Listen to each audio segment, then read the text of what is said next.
Hello साथियों, स्वागत है आप सभी का पारस फ्री एजुकेशन में।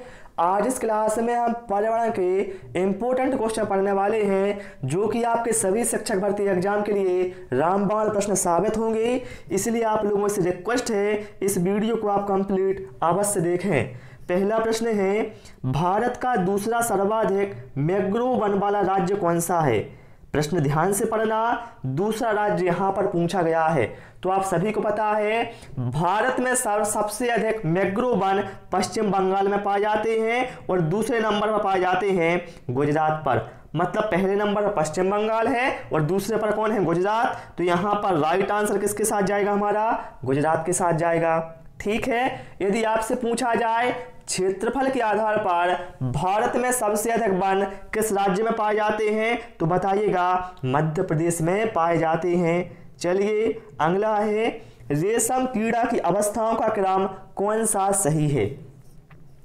देखिए आप सभी को पता है रेशम कीट पालन क्या कहलाता है? सेरीकल्चर कहलाता है। और जो रेशम के कीड़े होते हैं वह शहतूत वृक्ष की पत्तों पर पाले जाते हैं। और सबसे पहले इसमें क्या होता है, जो रेशम कीट होती है वह अपने अंडों को शहतूत वृक्षों के पत्तों पर देती है। बाद में यह अंडा लार्वा में कन्वर्ट होता है, इसके बाद प्यूपा में कन्वर्ट होता है और अंत में वह कीड़ा बन जाता है। तो यहाँ पर राइट आंसर हमारा ऑप्शन बी के साथ चला जाएगा। क्लियर। चलिए इसके बाद आते हैं प्रश्न क्रमांक 3 पर। पृथ्वी तल से नीचे के पिघले हुए पत्थर को क्या कहा जाता है? पृथ्वी तल के नीचे के जो पिघला हुआ पत्थर है उसे क्या कहा जाता है? तो भैया उसे कहा जाता है मैग्मा। क्या कहा जाता है? उसे मैग्मा कहा जाता है। और जब यह बाहर आता है तो इसे लावा कहा जाता है। ये दोनों पॉइंट आपको ध्यान रखना है।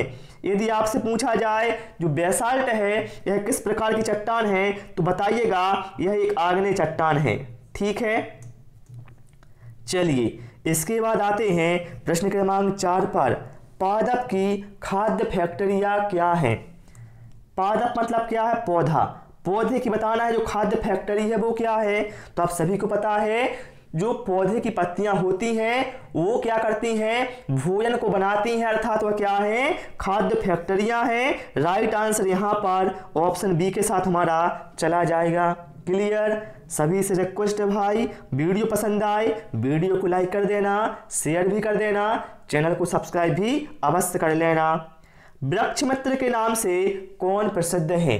वृक्ष मित्र, तो भैया जो सुंदरलाल बहुगुणा हैं यह वृक्ष मित्र के नाम से प्रसिद्ध हैं। ऑप्शन डी यहाँ पर राइट आंसर होगा। यदि आपसे पूछा जाए पक्षी पुरुष या फिर बर्डमैन ऑफ इंडिया किसे कहा जाता है, तो बताइएगा सलीम अली को कहा जाता है।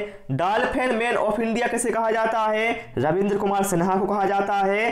और टाइगर मैन ऑफ इंडिया किसे कहा जाता है? तो कैलाश सांखलिया को कहा जाता है। ये सारे पॉइंट आपको भाई नोट करना है, यहां से एग्जाम में क्वेश्चन जरूर आने वाला है। पृथ्वी और चंद्रमा के न्यूनतम दूरी की घटना क्या कहलाती है? आंसर जरा सोच समझ कर देना।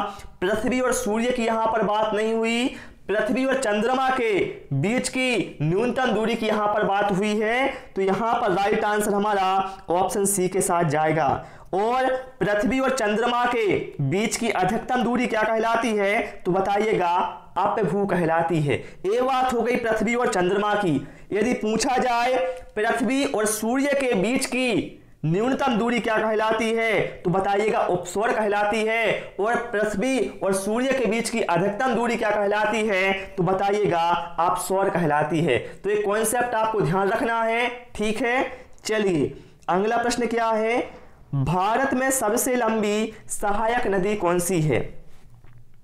तो भैया भारत में जो सबसे लंबी सहायक नदी है उसका नाम है यमुना नदी।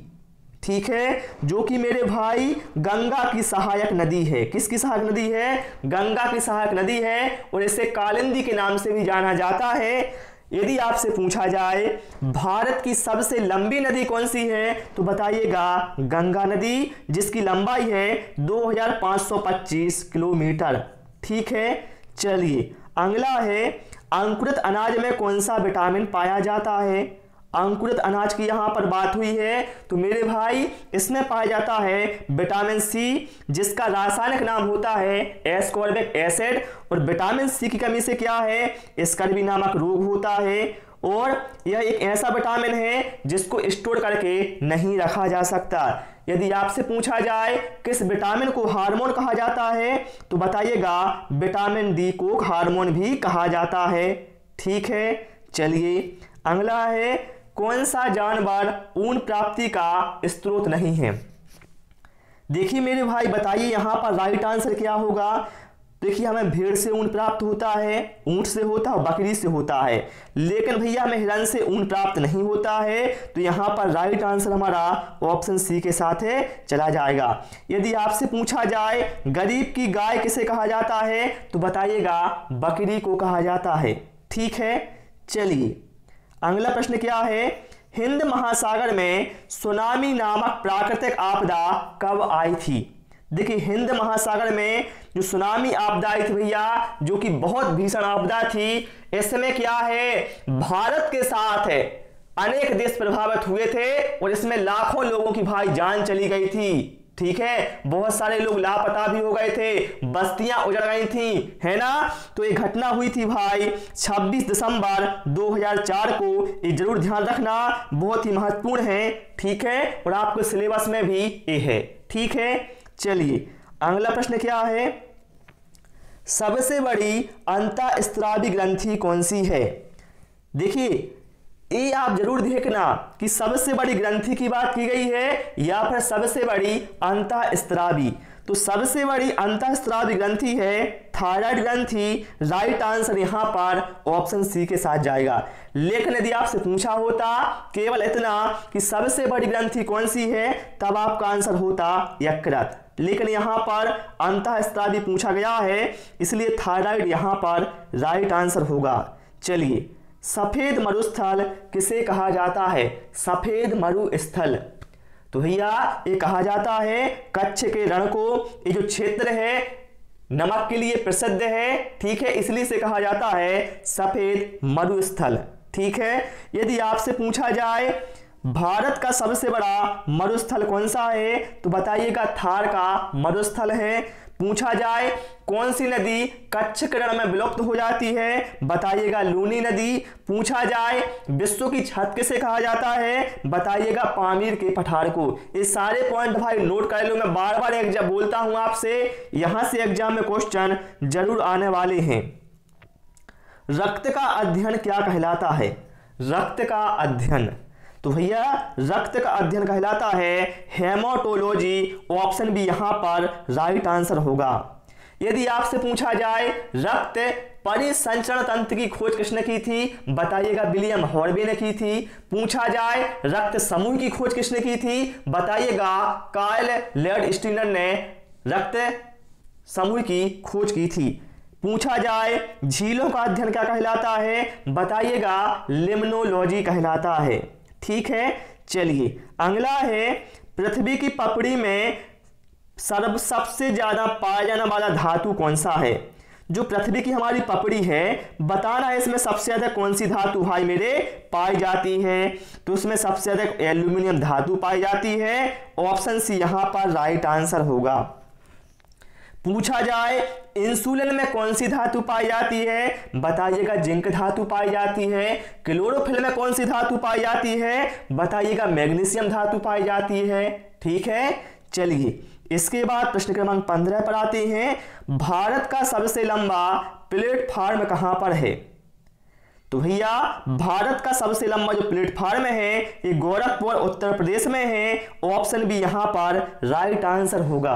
और आप सभी को हमारी क्लास कैसी लग रही है वो भी आप एक प्यारा सा कमेंट करके अवश्य बताएं। और भैया वीडियो लाइक और शेयर कर देना, इसमें आपका कोई पैसा नहीं लगता है। अंकलेश्वर भारत के किस राज्य में है। अंकलेश्वर जो कि एक तेल क्षेत्र है, बहुत ही फेमस है भैया, और ये है गुजरात राज्य में। ऑप्शन सी यहां पर राइट आंसर होगा। ठीक है, चलिए जो डीपीटी है इसमें टी का अर्थ क्या है? आप लोगों ने सुना होगा डीपीटी का टीका जो कि बच्चों को लगता है, तो बताइएगा डीपीटी में टी का क्या अर्थ होता है? तो इसको समझिए आप। डी से मतलब क्या है? डिप्थीरिया। पी से मतलब क्या है? पर्टूसिस। और टी से मतलब क्या है? टेटेनस। तो यहां पर ऑप्शन बी यहां पर हमारा राइट आंसर होगा। टी से मतलब क्या है? टेटेनस। डी से डिप्थीरिया, पी से पर्टूसिस, है ना। चलिए अगला है मेरियाना गर्त किस महासागर में स्थित है? मेरे भाई यदि आपसे पूछा जाए विश्व का सबसे गहरा गर्त कौन सा है, बताइएगा मेरियाना गर्त है। कहां पर स्थित है? तो बताइएगा प्रशांत महासागर में है। और पूछा जाए विश्व की सबसे ऊंची चोटी कौन सी है, तो बताइएगा माउंट एवरेस्ट है, जिसकी ऊंचाई है 8,848 मीटर। किलोमीटर मत मानना मेरे भाई, मीटर है, ठीक है। अंतरिक्ष यान में बनाया गया जो परितंत्र है वो किस प्रकार का परितंत्र होता है? अब आप लोग एक बात बताएं, अंतरिक्ष यान में जो परितंत्र बनेगा वो कौन बनाएगा? भगवान तो बनाने आएंगे नहीं, कौन बनाएगा? हम लोग बनाएंगे ना उसको। तो भैया कैसा होगा? जो चीज हम बनाते हैं वो कैसी होती है? कृत्रिम होती है, मतलब वह कृत्रिम परितंत्र होगा। ऑप्शन बी यहां पर राइट आंसर हमारा हो जाएगा, ठीक है। चलिए अगला प्रश्न है, और भाई आप सभी लोग इसके बाद जरूर कमेंट करना आपने 20 में से कितने प्रश्नों के सही जवाब दिए हैं, ताकि मुझे भी पता चल सके आखिर आपकी तैयारी किस लेवल की है, आपको कहां पर तैयारी करने की आवश्यकता है, कौन सा टॉपिक आपका वीक है, वो भी मुझे पता चल सके, ठीक है। अगला है पेनिसिलिन नामक औषधि किससे प्राप्त की जाती है? पेनिसिलिन तो भैया ये कवक से प्राप्त की जाती है। ऑप्शन सी यहां पर राइट आंसर होगा। और पूछा जाए कि पेनिसिलिन की खोज किसने की थी, बताइएगा अलेक्जेंडर फ्लेमिंग ने की थी। अब आप लोगों के लिए आज का होमवर्क है, आप लोग बताना विषाणु की खोज किसने की थी और जीवाणु की खोज किसने की थी। आप सभी लोग इसका आंसर कमेंट बॉक्स में अवश्य दें। Thanks for watching this video.